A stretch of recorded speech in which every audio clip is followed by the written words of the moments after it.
better than a good old fish fry, okay? Fish fries bring back so many memories for me. I love when I used to come home after school and I could smell the grease and I'm like, ooh, we're having catfish tonight. Catfish is definitely a childhood staple, and so today we're gonna be making it.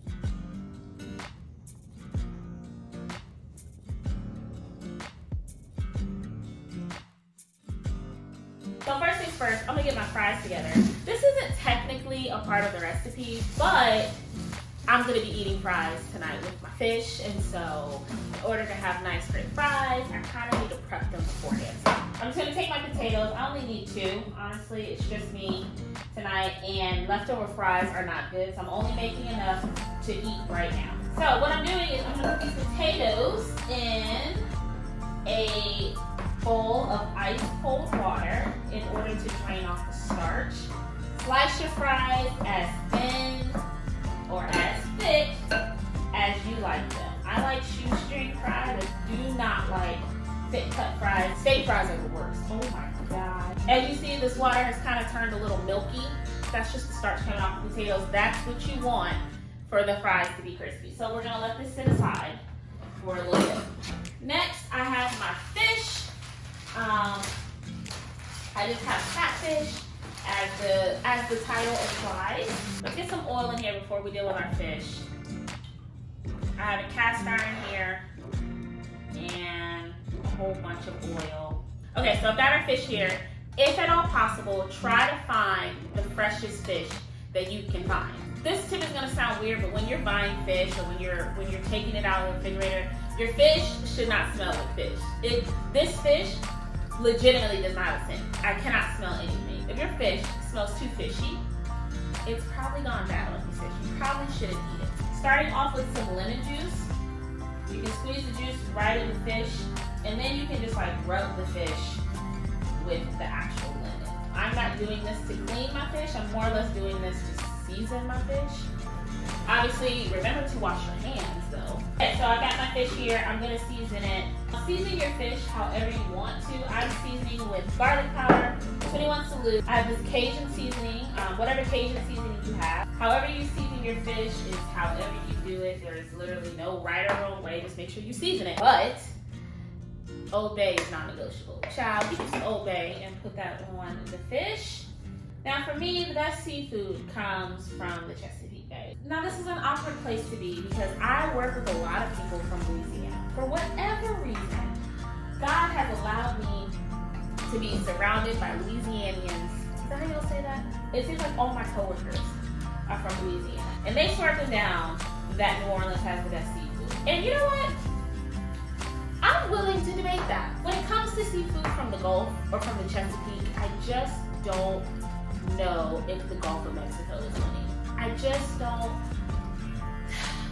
Now, granted, the Chesapeake is probably not the cleanest body of water there is out there, but neither is the Gulf of Mexico.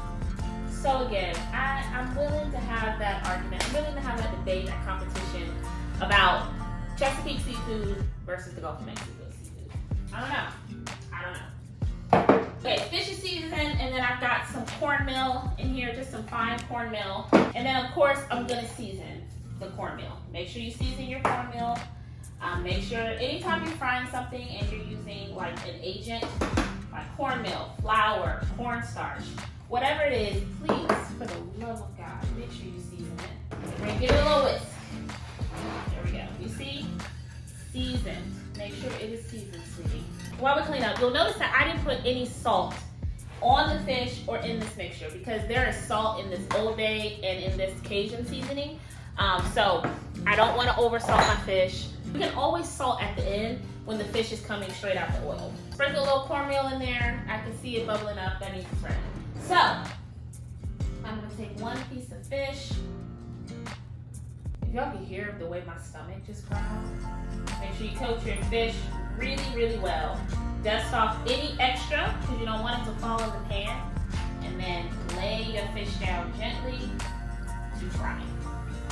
You're gonna fry your fish about 3 to 5 minutes per side. Once you lay the fish down, leave it alone. Don't try to move it around and flip it and do too much with it. Catfish, and pretty much all fish, is a delicate flesh, so you don't wanna like move it around and do too much with it because you don't want it to break up. You want nice fillets of fish. Literally put the fish in 3 to 5 minutes, let it do its thing, leave it alone, and then you come back to it.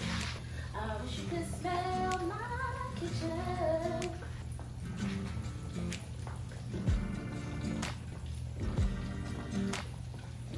I got a rack here with paper towels underneath it. If you have, just a plate with paper towels on it, that's completely fine.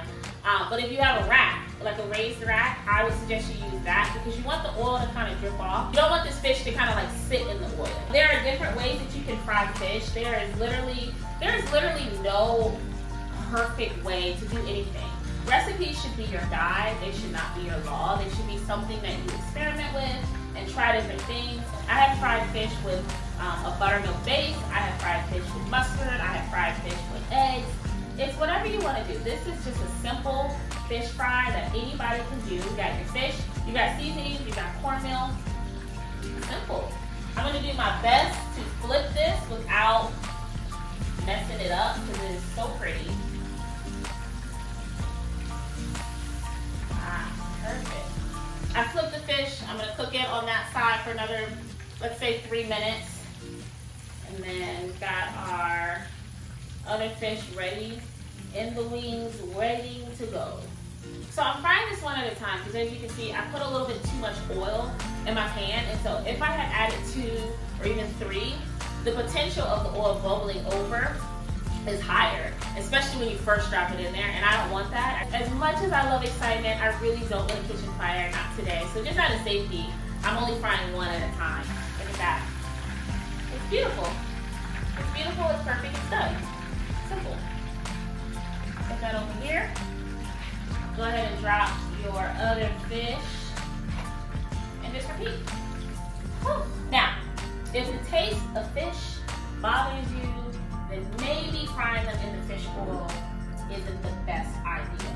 But we're gonna go ahead and drop this in and cook. So I remember once I was reading a recipe on French fries, and I was like, how to make the crispiest French fries. And the recipe said to double fry the fries. And I was like, I'm not double frying French fries. That's stupid. Double frying fries is not going to do anything. Like, you fry it once, you call it a day. Well, as I continued to do more and more research, everybody was like, double fry your fries. And again, I was like, I'm not doing that. That's stupid. Whatever. Needless to say, one day I double fried the fries.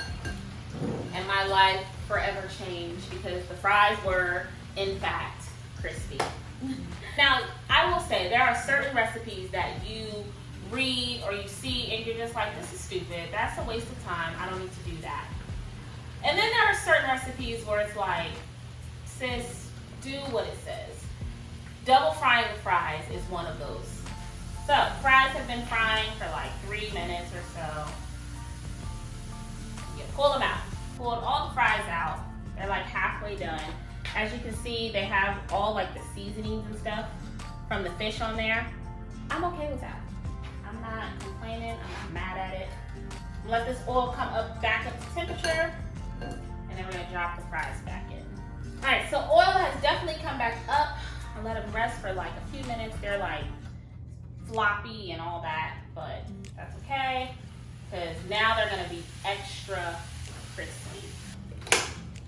We're gonna go ahead and kill the heat. And we are done. We're done. And y'all basically just cooked dinner with me, which is great. I love that. I love that for us. Now the point of this video is the fish. But of course, you gotta have something to drink with this fish. Now, whatever you're drinking is between you. I'm drinking juice with my fish, okay? But whatever's in your cup is in your cup. Gotta have that juice that like hits you in the back of your neck. And of course, we need bread with our fish. I don't know about y'all, but I like to put a little mustard and hot sauce on my catfish. Now, I will say, I do think Maryland has better seafood, but Louisiana gets the hot sauce right. Let's see here. Ooh. Perfectly cooked. I'm gonna cut it in the middle so you can see. Oh, how perfect this fish is. Seasoned, my God. So good. Super easy. Oh wait, try these fries. Although I know the fries are good. They're bomb. They're perfection. As always, thank you so much for watching. Please rate, comment, subscribe. Send this to, actually don't send this to your mom and them. Your mom and them know how to fry fish, okay? Send this to your friends. Your friends probably don't know how to fry fish. And sometimes when you want to have a good fish fry and you don't want to do it yourself, you want to have friends that know how to fry fish, okay? Also, when you send this to your friends, send them a link to how to play spades. So that way we can get the fish fry and the spades all together at once. Please rate, comment, subscribe, all those things. I hope you're surrounded by good community, eating good food, and you're gonna have a good week. Peace.